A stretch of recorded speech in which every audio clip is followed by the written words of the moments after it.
Relatório divulgado pela OMS, Organização Mundial de Saúde, mostra que a tuberculose continua a ser a segunda doença infecciosa mais mortal no mundo, atrás somente da AIDS. Em 2013, foram 9 milhões de casos da doença e 1,5 milhão de óbitos no planeta. No Brasil, a cada ano são notificados cerca de 70 mil novos casos e ocorrem outros 1.600 óbitos. O estudo diz ainda que houve importantes avanços que permitiram salvar vidas, mas que a guerra está muito longe de ser vencida. Na discussão de hoje, vamos debater uma proposta apresentada aqui na Assembleia Paulista que cria o Programa de Assistência Alimentar e Nutricional para pacientes de tuberculose. Para falar sobre o assunto, estou recebendo a doutora Roberta Salles, pneumologista da Sociedade Paulista de Pneumologia e Tisiologia, Madalena Valinotti, ela que é diretora do Sindicato dos Nutricionistas do Estado de São Paulo, doutor André Natan, pneumologista do INCOR, Instituto do Coração, e a doutora Atalanta Ruiz, ela que é infectologista. Mas antes, vamos ouvir os autores do projeto, o deputado Adriano Diogo, do PT, e a deputada Alessi Brandão, do PCdoB. Os pacientes de tuberculose, eles precisam de alimentação especial. Eles são muito pobres, muito pobres. Quem tem tuberculose? Quem tem AIDS, quem está na cadeia, população de rua, migrantes estrangeiros, é a população mais miserável, mais vulnerável. Então, e eles têm que ter uma alimentação compatível com o grau da doença. Então, se eles não tiverem um programa especial de alimentação subsidiada, além de eles ficarem mais doentes, eles vão contaminar mais gente. Então, e são pouquíssimos os hospitais públicos que tratam da tuberculose, quando eles têm acesso ao remédio. Então, é um programa para a gente mapear toda a população que tem tuberculose no estado de São Paulo e eles terem uma bolsa alimentar. É um programa alimentar e nutricional para pacientes portadores de tuberculose, né, no estado de São Paulo. A gente não só tem a preocupação de que os profissionais de saúde possam não só tratar dando remédio, enfim, mas que tenha a permanência desse profissional para poder acompanhar de forma plena, de forma total esse tratamento. Por quê? Eu lembro que quando se falava em tuberculose, há muitos anos atrás, as pessoas saíam correndo quando alguém dizia que fulano estava tuberculoso, era uma coisa muito complicada. Aí, claro, né, a ciência, enfim, a evolução fez com que a doença fosse curada. Aí sumiu. Só que a tuberculose voltou. E nisso que ela volta, eu acho que tem que acontecer alguns procedimentos diferentes de como era antigamente. Ou seja, hoje não é só você dar o remédio para cuidar da doença daquela pessoa. Você tem que dar também estrutura, né? Estrutura de moradia, estrutura para a família, transferência de renda, dar prioridade, por exemplo, às pessoas que são vulneráveis, quem tem morador de rua, os privados da liberdade, ou seja, as pessoas que estão encarceradas. Sempre que se faz matéria dentro das penitenciárias, é uma pauta que ela aparece, ou seja, muitos presos, muitas presas estão com tuberculose. Então, tem que ter um tratamento diferenciado para uma pessoa que está naquela situação, né, que é uma situação extremamente delicada, que está misturada com outras pessoas. Então, você tem que dar a ela um procedimento de cura, de tratamento diferente. Primeiro, vamos começar pelo início, né? O projeto de lei propriamente dito. Doutora Madalena, que é a nossa nutricionista, é isso mesmo? Há a necessidade da implantação de um programa alimentar e nutricional dirigido à pessoa que tem tuberculose? Sim, sem dúvida. Por quê? Porque em se tratando de uma população que é carente, né, que são os mais atingidos, os que estão restritos de liberdade, os que são portadores de HIV, as pessoas que vivem na rua, que têm baixas condições de higiene, né? Geralmente essas pessoas são as mais acometidas. Então a questão da orientação nutricional, de estar mais próximo dessa pessoa, para que ela possa fazer com que daquele alimento que ela tem o recurso, né? Como que ela pode garantir o melhor para a gente dar um aporte de proteínas, de vitaminas, de minerais. Dentro do projeto está previsto uma cesta básica, que muito vai ajudar, sem dúvida nenhuma, mas um dos alimentos que a gente precisa muito para a gente melhorar o sistema imunológico desse indivíduo são as proteínas, né? E vitaminas e minerais em geral, tanto por uma questão de suplementação, mas principalmente sob o aspecto da alimentação. Quer dizer, a má alimentação é um agravante da doença, é isso? Muito, muito. Na verdade, é um ciclo, né? Por isso que a pessoa vai piorando cada vez, porque o estado nutricional dela depletado agrava muito mais, tanto a questão da tuberculose como qualquer outra doença. Doutora Roberta, que panorama que a gente tem quando a gente fala de tuberculose e dessa assistência integral? A senhora até comentou, falou, não, os hospitais públicos atendem o doente, mas a gente tem um atendimento, vamos dizer assim, referência ou um atendimento multidisciplinar, no caso, eu acho que a pessoa que tem tuberculose precisa até de um psicólogo, né, para entender a doença. A gente estava até comentando de pacientes que choram, que não aceitam, a questão do preconceito. Como é que a gente tem isso hoje? Assim, a tuberculose está bem estabelecido que você tem um esquema de tratamento que é municipalizado o tratamento. Então, você tem um tratamento supervisionado, ou seja, esses pacientes estão tratando na UBS. Na UBS, eles recebem uma cesta básica, vale transporte e garante esse tratamento por 6 meses. Normalmente, na unidade básica de saúde, se não tem condições de manter esse tratamento, ele caminha para centros de referência. A curto de cabeças que eu me lembro é o Clemente Ferreira, que é um centro de referência, o Emílio Ribas, né? O HC, o Hospital das Clínicas, tem tanto a pneumologia como a infectologia, que também são centros de referência. A gente tem um número de pacientes hoje? Existe esse panorama? Tem 22 países que são responsáveis por 80% dos casos de tuberculose. Ser primeiro lugar é ruim, o Brasil é o 17º país em incidência de tuberculose. Por quê? Quais são as causas no Brasil?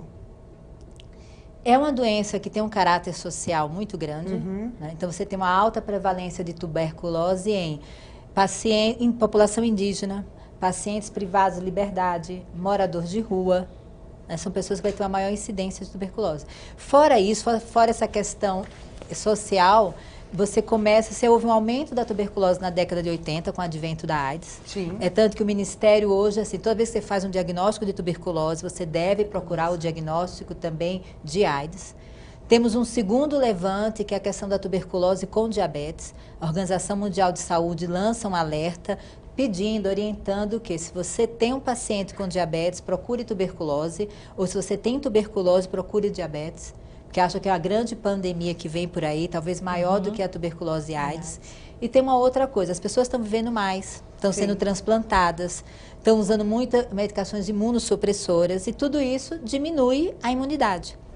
E esses pacientes terão mais tuberculose. A senhora falou da questão social, isso não quer dizer que as pessoas que estão em outras classes sociais não enfrentem também a doença, é isso? É isso, porque essa visão de que tem uma maior prevalência, sim, populações de riscos, mas todo mundo anda de metrô, todo mundo anda de ônibus. Sim. E você pega a tuberculose o quê? Pelo contato. Lógico que quem mais convive tem maior chance. Mas às vezes você pega paciente com tuberculose, o sistema de epidemiologia vai examinar a família para ver se acha o caso índice e não acha. Você pegou tuberculose aonde? Em contato com alguém. Ou então, vamos supor, você teve um contato com tuberculose quando era jovem, seu organismo resolveu isso, com quebras na imunidade, quer por diabetes, quer porque você fez um transplante, você tem alguma doença sistêmica, como artrite reumatoide, insuficiência cardíaca grave, você usa droga imunossupressora, sua imunidade baixa, e aquele foco de tuberculose que estava ali contido, explode. Quer dizer, eu posso guardar isso por muito tempo. Sim. Doutora Atalanta, é um diagnóstico simples ou não? Não é tão simples. Primeiro que exige uma história médica muito bem tirada, muito bem solucionada. Então, Com a demanda que nós temos hoje de população, às vezes o médico literalmente não tem tempo de tirar uma boa história. Em tendo esse tempo de tirar uma boa história, muitas vezes o paciente, por N razões, não informa todos os dados que precisam. Aí precisa de exame subsidiário, por exemplo, o exame de pesquisa da micobactéria, do bacilo, no escarro, no catarro do doente. Sim. Pede, demora uma vida para chegar na mão do médico, por exemplo, da unidade básica de saúde.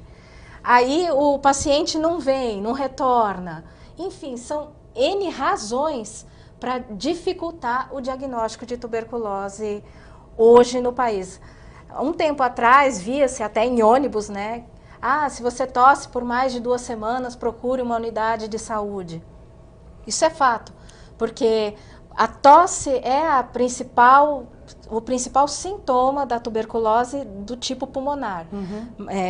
Tuberculose pode dar em qualquer órgão, mas o mais comum e o que passa de fato é a tuberculose pulmonar e aquela que elimina o bacilo, que ainda tem a tuberculose que não elimina o bacilo. Quer dizer, uma pessoa pode estar com uma tosse achando que é uma coisa normal Isso. e estar tuberculosa. Sim, por isso que antigamente, assim, não faz muitos anos, tinha esse cartaz de que tosse há mais de 2 semanas, procure uma unidade de saúde.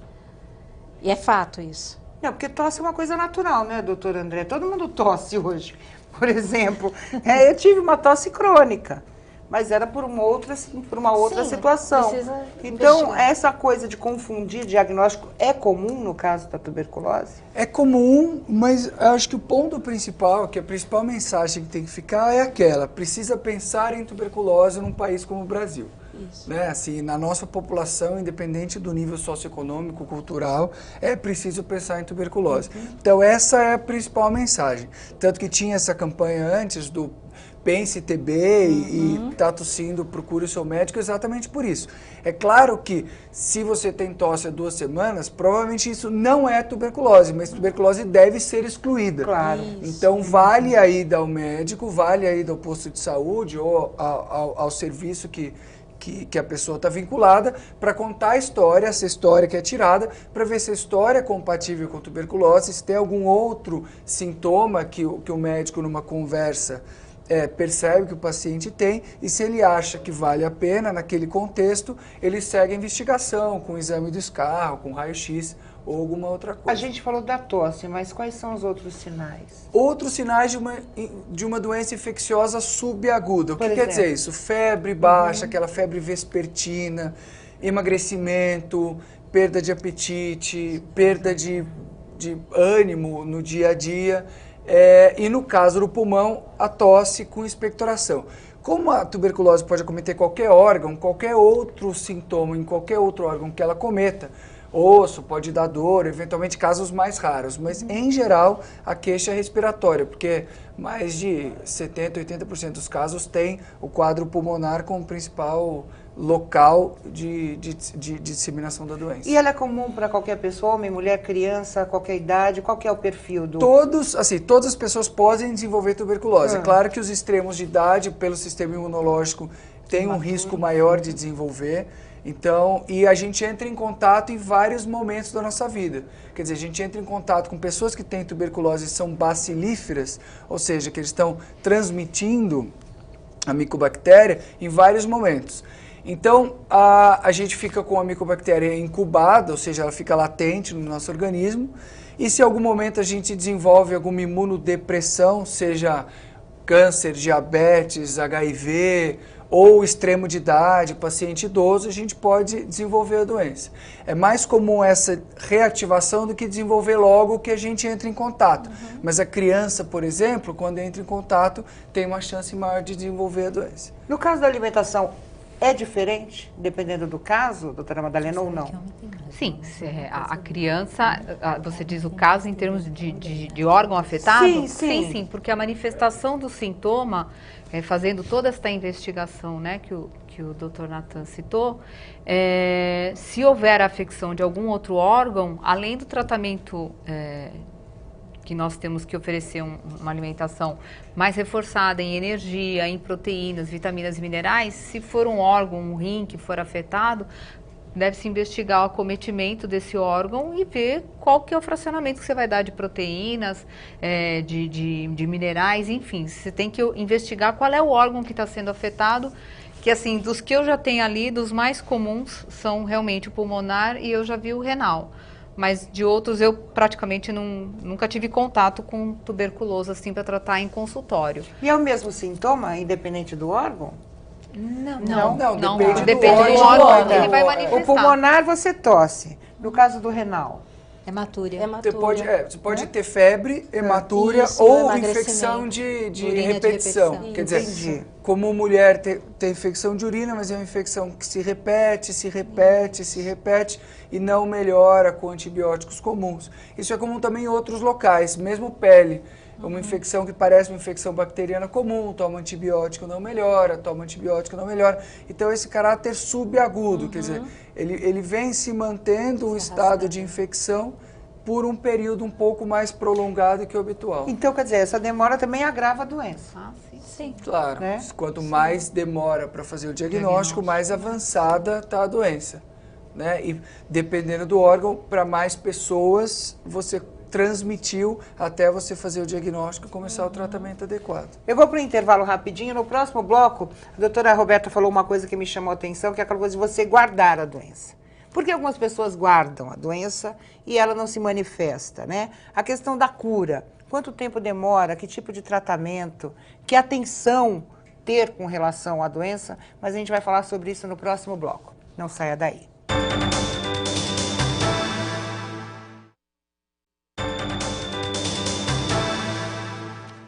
Voltamos com o Em Discussão, falando sobre um projeto de lei de autoria da deputada Alessi Brandão, do PCdoB, e do deputado Aridiano Diogo, do PT, que prevê um programa alimentar e nutricional para pessoas com tuberculose. Eu deixei uma pergunta aqui para a doutora Roberta, exatamente por que algumas pessoas guardam a doença por tanto tempo? Quais são os fatores que influenciam essa pessoa incubadora, vamos dizer assim? Então, assim, o destino natural da tuberculose, você tem contato, né? A transmissão é interpessoal, você tem contato com alguém, você aspira aquelas gotículas que vai para o pulmão e o que acontece? Você tem a primeira infecção por tuberculose. Como o Natan falou, em crianças eles podem abrir um quadro de tuberculose já na primeira infecção. Entendi. Então 10% podem abrir um quadro de tuberculose e de 80% a 90% desses você resolve a infecção. E aí você pode adoecer, mesmo eu resolvendo a infecção agora, eu posso adoecer pelos próximos 2, 3 anos, é a maior incidência, entre contato e eu adoecer, 3 anos. 3 anos. Se eu não adoecer, o organismo resolve isto e aí fica esperando o momento que a minha imunidade caia. Eu posso ter esse diagnóstico de que eu tenho a doença guardada? Pode, é o que a gente chama de infecção latente por tuberculose. Né? No Brasil funciona o seguinte, nós Porque a estamos... gente tem mania de ir no médico quando começa a ter sintoma, né? Muita gente não investiga, né? Se pode ter a doença incubada. Sim, é uma questão de pensamento epidemiológico. Sim. Nós tínhamos uma grande população de tuberculose. Então, uma ideia correta foi nós concentramos as nossas forças em tratar os pacientes. Porque você adoeceria, você que tem uma infecção latente, você viria a ter infecção ativa e você cairia na nossa malha. Cada vez mais nós estamos melhorando. Então nós somos o 17º país, um dia nós seremos o 23º. 80% da tuberculose no mundo está em 22 países, nós somos um deles. Então, cada vez mais nós estamos fazendo uma transição que é começar a procurar fazer busca ativa. Quando você tem tuberculose, que a unidade básica de saúde pega seu endereço, a ideia é que ela vá lá na sua casa, primeiro, tentar achar um foco de doença e também tentar achar pessoas que têm infecção latente, para ver se vale a pena tratar ou não. E tratar ou não infecção latente dependerá da incidência de tuberculose em cada país. No Brasil, o Ministério determina exatamente onde se trata infecção latente.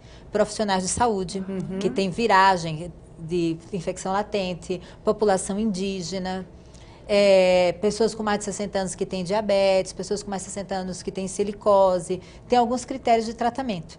O problema é que o diagnóstico de infecção latente é feito pela história clínica e pelo PPD. Uhum. O que é o PPD? PPD é um teste de pele, uma reação tuberculínica, que você faz uma injeção na pele, como se fosse um teste de alergia.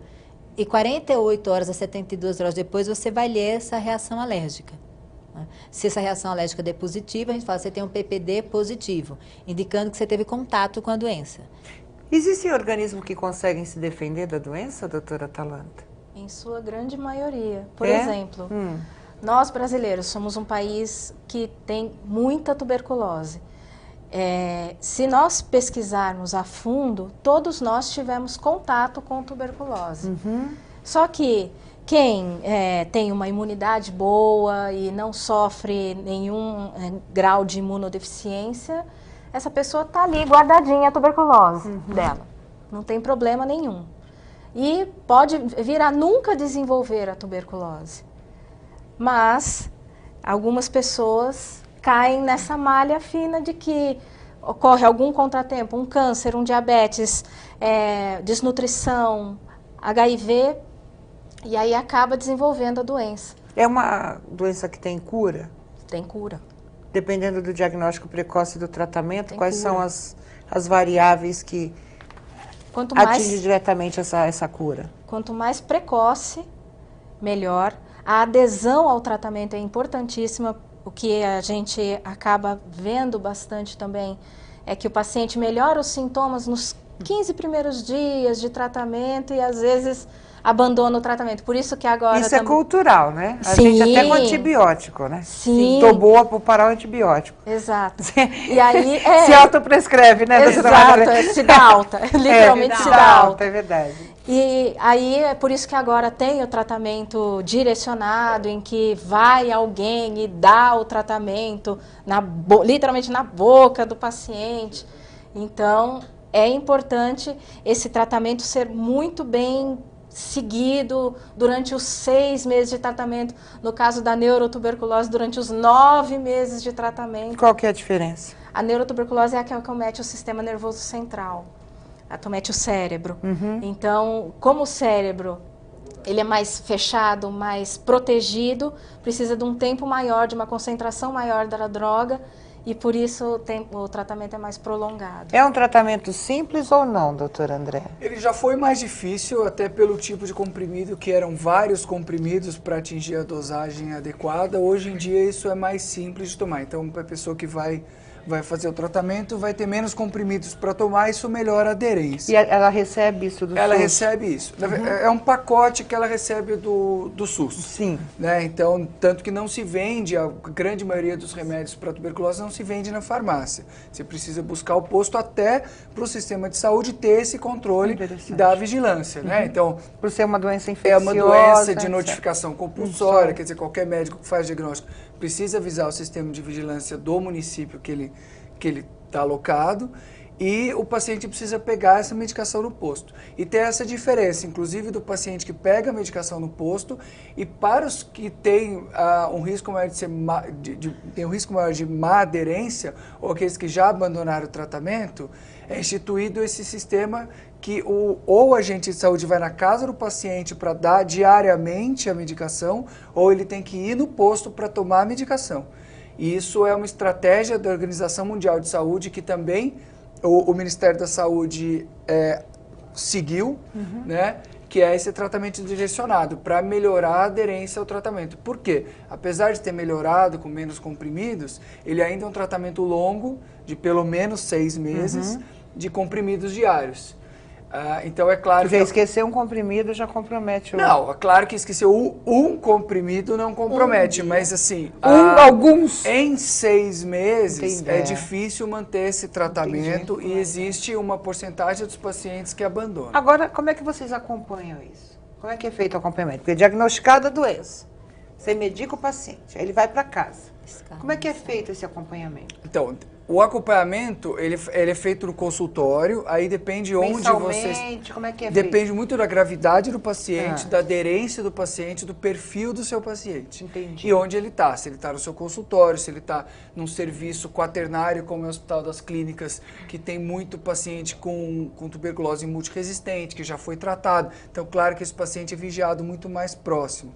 Mas, em geral, o primeiro retorno mensal, para ver como teve como foi a tomada do remédio, se teve efeito colateral, se não teve.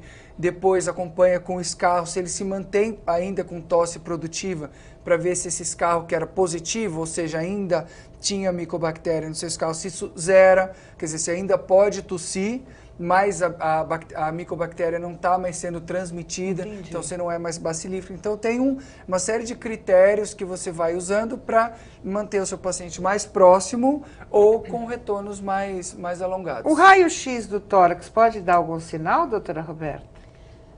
Pode sim. Puxando um pouco a brasa, porque ele falou o serviço do HC e olhou para mim do Hospital das Clínicas, então fazendo um pouco de propaganda do meu serviço, né? A gente tem um serviço de tuberculose, você fazendo o diagnóstico, você faz o primeiro retorno em 15 dias, né? E depois você faz retorno mensal, né?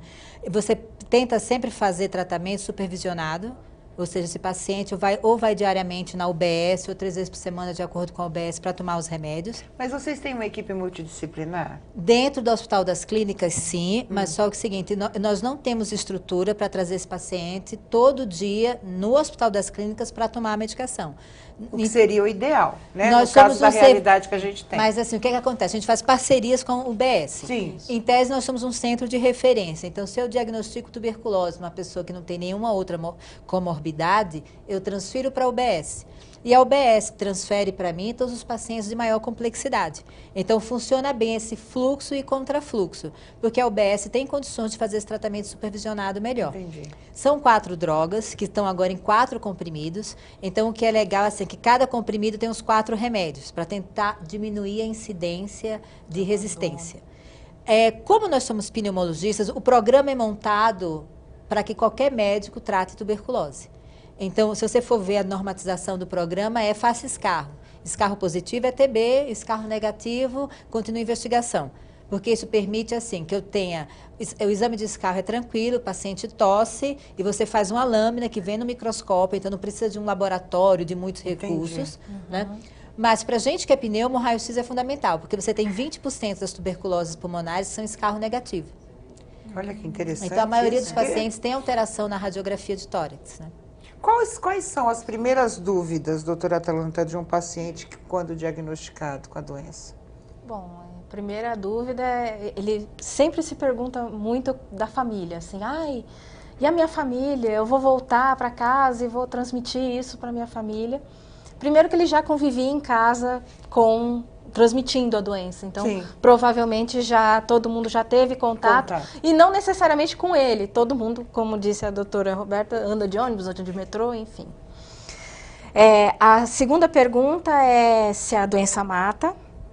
Eles primeiro pensam na família, depois eles pensam que a doença mata, isso também é muito comum, essa pergunta.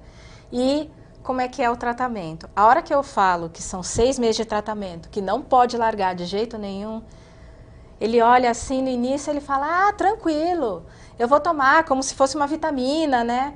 Mas toda medicação, são 4 comprimidos e toda medicação tem efeitos colaterais. A hora que ele se vê bem, ele larga. Mas aí é que a gente convoca o doente, vê como ele está tratando, vê como está a clínica dele, conversa mais um pouco para aumentar a adesão ao tratamento, enfim.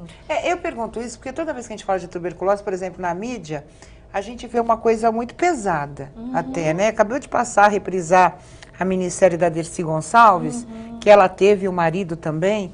Então parece uma doença muito pesada, né? A tosse, o sangramento, a debilidade. Então as pessoas, eu acho, que ficam assustadas até pelo modo como as pessoas passam, né, os sintomas da doença. Pode ter uma influência também, né, doutora Madeleine? Desfigurar, né? Porque a aparência fica mais debilitada, há um emagrecimento, há aquele enfraquecimento muscular, então a pessoa fica inapetência, diminui o apetite. Então a pessoa fica com aquela aparência mais assim debilitada, né? Lógico que isso muito tem a ver com o tempo de diagnóstico, porque lógico, quanto mais você demorar, pior a pessoa vai ficar, né? Mas, por exemplo, a pessoa que teve tuberculose, teve uma alimentação adequada, curando, ela tem que manter a mesma alimentação? Ela pode ter de novo? Então, na verdade, assim, se você está fazendo tratamento médico, É. né, com todas as drogas, fazendo acompanhamento e tendo esse suporte nutricional, a pessoa sendo curada, você vai ter que rever o estado nutricional dessa pessoa, ver as condições que ela está e está reforçando a alimentação. Olha, vamos manter seu estado nutricional, porque qualquer imunossupressão do organismo pode levar você a desenvolver uma doença. Se está curada, a gente julga que ela não vai, a menos que ela tenha contato de novo. Tem gente que tem mais de uma vez? Tem. Tem, assim, um grande problema, eu digo assim, tuberculose é uma doença que tem cura. Vale, assim, olhar bem para frente da cama para dizer isso, tuberculose tem cura. Desde que... Desde que você trate. Porque o que acontece? Os pacientes abandonam. Então, você começa a ter tuberculose multiresistente. Então, você sai tratamento de 6 meses com medicação oral para tratamento de 1 ano e meio com medicação injetável. E você começa a ter casos, as siglas vão mudando. Você tem a TBMR, que é a TB multiresistente. A TB-XDR, que é extensivamente resistente. E você tem agora uma nova tuberculose que é resistente a tudo. Ai, ai. MDR. E aí?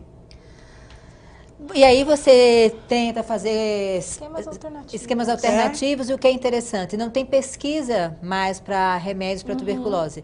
Na maior parte dos países, os ministérios de saúde, o tratamento é de rede pública. Então você não tem pesquisas. Desde que foi descoberta a rifampicina, em 1950, 60, você não tem mais pesquisa específica para remédio para a tuberculose. Mas por que tem essa evolução, doutora Atalanta? Por exemplo, essa tuberculose que ela acabou de citar, que era desconhecida até pouco tempo, por que essa evolução da doença? Quais são os fatores que influenciam nisso? O principal de todos é a má adesão ao tratamento. Quando o paciente para de tomar, como qualquer Cria resistência, né? Exatamente, E vai como fortalecendo... qualquer outra infecção. Sim. A partir do momento que eu paro o antibiótico, eu selecionei as bactérias mais fortes. Então, sobrevive os mais fortes num organismo que já está fraco.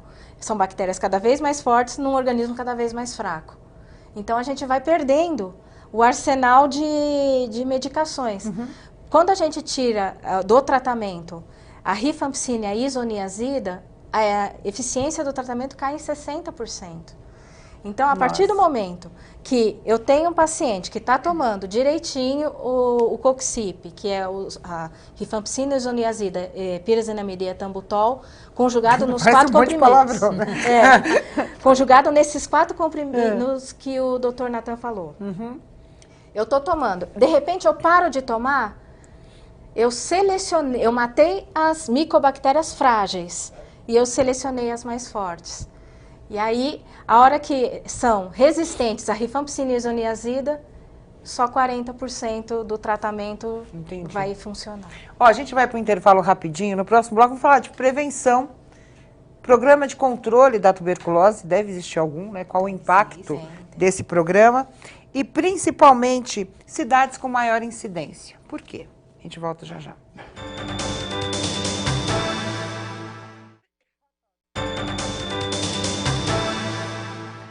Voltamos com a discussão, hoje falando sobre um programa alimentar e nutricional para pacientes com tuberculose e aproveitando e falando um pouco sobre a doença. Programa de controle, doutora André, você quer falar sobre o programa de controle? Funciona? Como é que ele é feito no nosso país?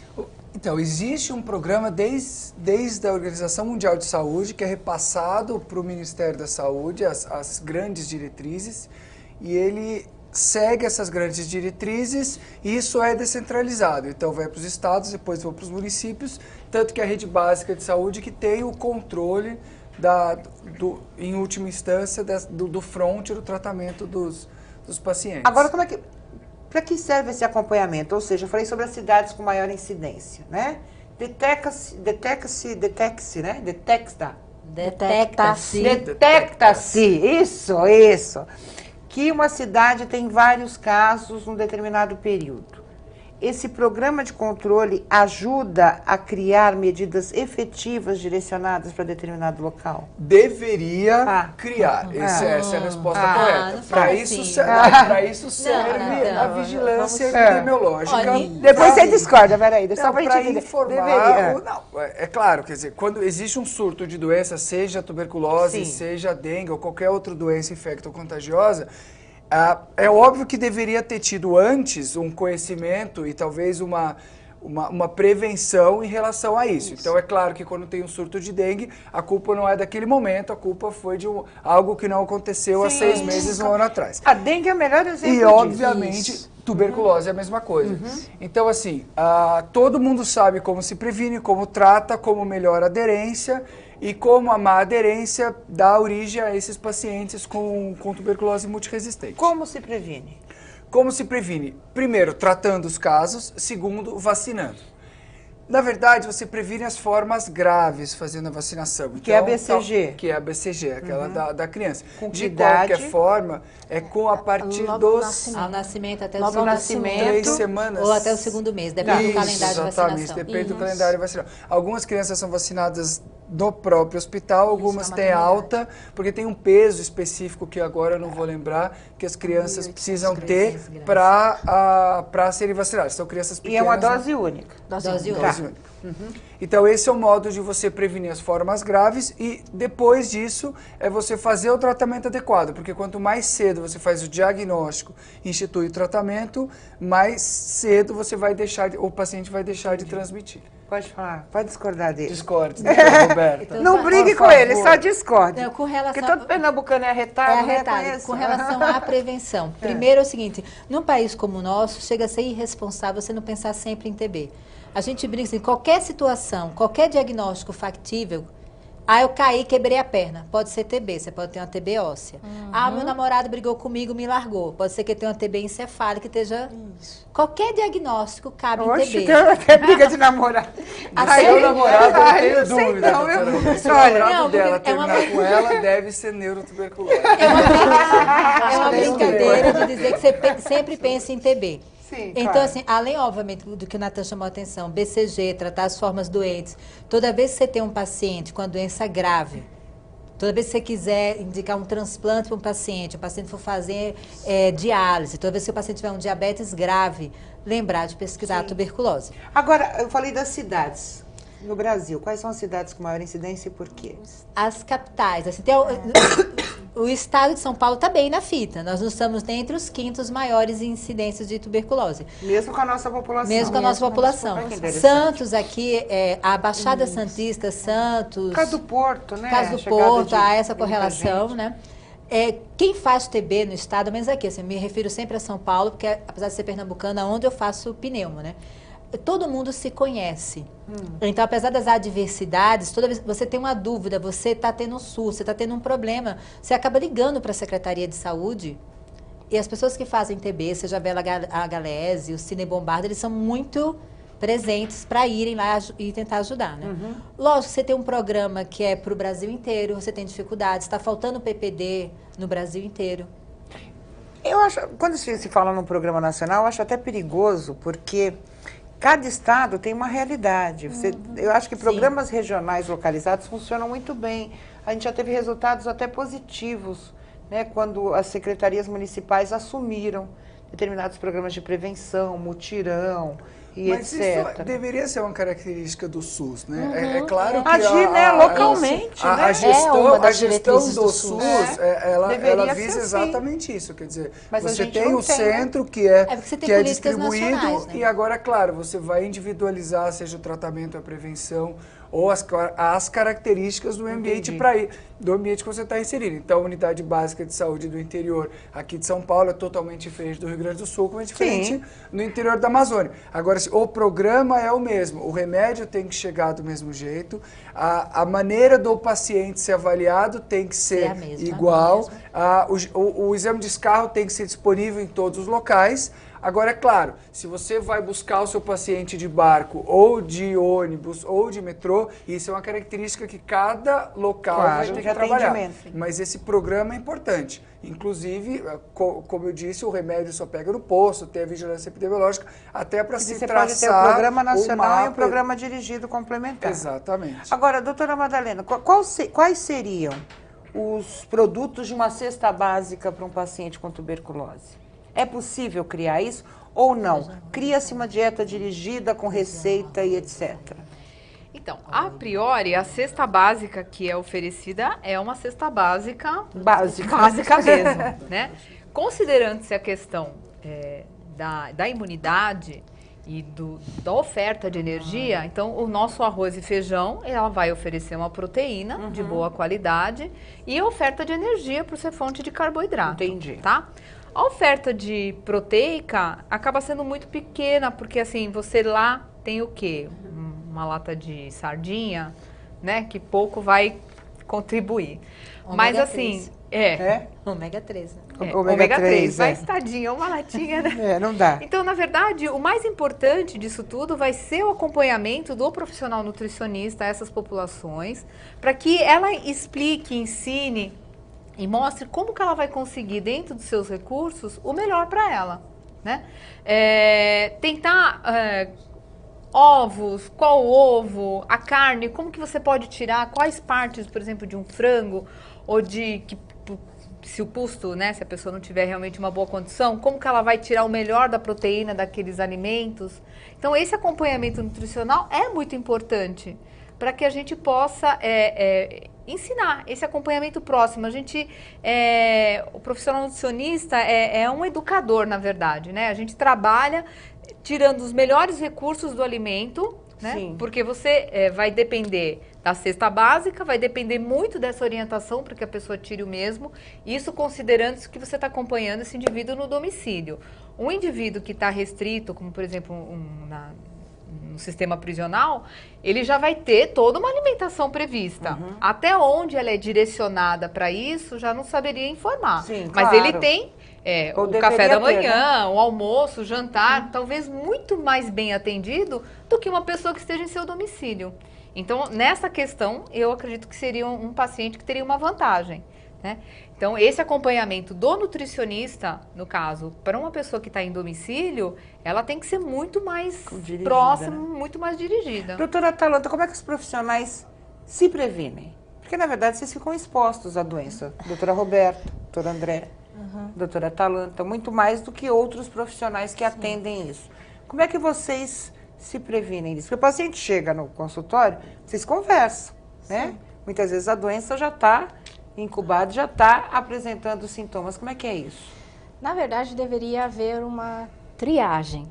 Nessa triagem, identificando-se os pacientes sintomáticos respiratórios, dá-se uma máscara comum, máscara cirúrgica mesmo, comum, para o paciente coloca essa máscara, ele entraria já para fazer uma anamnese, uma história mais prolongada em que a gente estivesse frente a frente com ele, a gente estaria protegido porque o paciente estaria equipado. Quando nós já sabemos que o paciente pode ter tuberculose, existe uma máscara que chama N95 ou PFF2, em que também nos protege dos aerossóis que contêm o bacilo. E o paciente diagnosticado tem que sempre usar máscara? Não. Não necessariamente? Não necessariamente, é só no ambiente hospitalar. Por quê?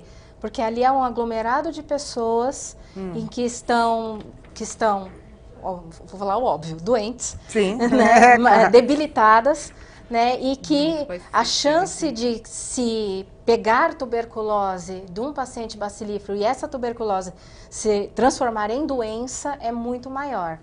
Existe uma estatística em que nós, profissionais de saúde, somos muito acometidos pela tuberculose, pela falta de uso de equipamentos de proteção individual. É verdade, doutora Roberta? É verdade. Fora isso, assim, aqueles fluxos laminares e salas especiais no qual eu tenho um fluxo negativo, né?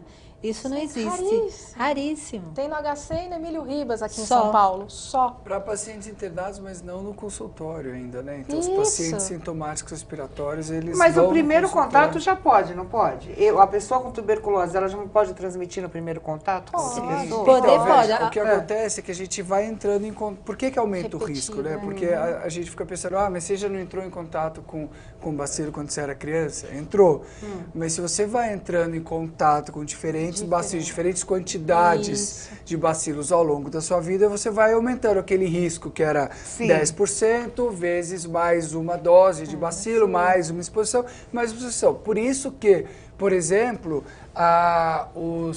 na população carcerária, é quase 40 vezes maior a incidência de tuberculose, porque estão todos no mesmo ambiente. Sim. Então é diferente de uma pessoa sentar do lado do outro no metrô e o outro do metrô é bacilífero, ele tossiu e desce na próxima estação. Se você está preso no mesmo ambiente, fechado, com ventilação ruim, 24 horas com uma pessoa bacilífera, a chance dele transmitir e você desenvolver a doença é muito maior. Então essas populações, seja indivíduos em situação de rua, que frequentam esses albergues, ou a população carcerária, tem um risco extremamente maior. Toda doença tem mitos. A tuberculose tem mitos, doutora Roberta? Ou seja, Inúmeros. usar o talhar de um doente, dar um beijo, não sei o quê. Existem mitos? Existe. A questão da transmissibilidade da tuberculose é uma, assim. Eu preciso separar talher? Não, você não precisa separar talher. A gente dá orientações de higiene básica. Sim. Quando for tossir, proteger. Né? Certo. Não escarrar no chão. Não beijar, apesar de que, assim, falo que a Thalita estava dizendo, você já estava beijando, a Thalita ou a Natan, não lembro. Atalanta. Você já estava beijando há trocentos anos. A gente pede para não beijar, não escarrar no chão, não tossir na cara de ninguém. Né? Tuberculose não é coisa de família. Quando a gente fazia um programa no HC com a psicóloga, grupos, que tuberculose, a família do meu marido tem tuberculose. Não é coisa de família. O que acontece? Um parente adoece, aí 3 anos depois adoece outro, aí depois adoece outro. Entendeu? Abriu a geladeira, pegou tuberculose, assim, sabe? Pegou uma mancha no pulmão porque tomou friagem. Então tem essa cara que dor de escala, uma gripe mal curada virou tuberculose. Interior, né, surgem essas situações. Mas eu quero dizer que nosso tempo chegou ao fim, mas vou dar 30 segundinhos para cada um dos meus convidados para as considerações finais. Eu acho que a gente tem que ficar atento, né? Acho que o principal recado é esse, qualquer tipo de sintoma, se prevenir também, né? E não ter preconceito com relação à doença. A doutora Roberta, antes de começar o programa, falou que as pessoas têm muito preconceito com os doentes. Então, vamos conhecer melhor a doença, porque conhecendo melhor a doença, a gente acaba com preconceito. Quero agradecer em primeiro lugar a doutora Atalanta, seu recado final. Bom, eu acho que a prevenção é o principal, né? Na verdade, se pensar em TB sempre é fundamental, tanto por parte dos profissionais de saúde quanto da população em geral. Apresentou algum sintoma, febre, emagrecimento desconhecido, tosse, procura a unidade de saúde para que se possa ser investigada e pode ser TB. E em sendo, tratando, resolve o problema. Doutor André, também seu recado final. Eu acho que isso que a Atalanta falou é o principal recado, na verdade. Para os profissionais de saúde pensarem em TB. Para o indivíduo sintomático, procure o profissional de saúde. Acho que se essas duas coisas forem levadas a ferro e fogo, a gente vai conseguir ter um controle muito melhor da doença do que a gente tem hoje.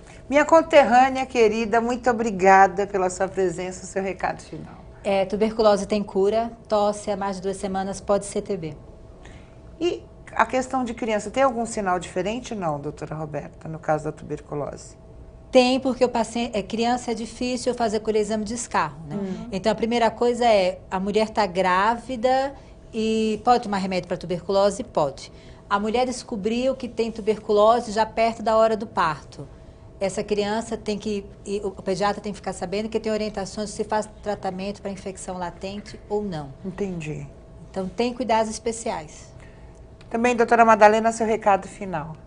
Sim, como os doutores comentaram, a prevenção é tudo. Nós, nutricionistas, a gente tem em consultório, tem contato com várias pessoas e a gente não pode descartar nenhum sintoma. A gente é um profissional da área da saúde e a gente tem que tentar encaminhar esse paciente bem orientado para um profissional que possa fazer um diagnóstico mais direcionado. Então, realmente, a prevenção é tudo. Quero mais uma vez agradecer a doutora Atalanta, doutora Roberta, doutora André, doutora Madalena. Quero agradecer a você. O nosso programa vai ficando por aqui, mas vou disponibilizar em nosso endereço eletrônico, tvassembleia@al.sp.gov.br. E não se esqueça que nós temos um encontro no próximo Em Discussão. Até lá.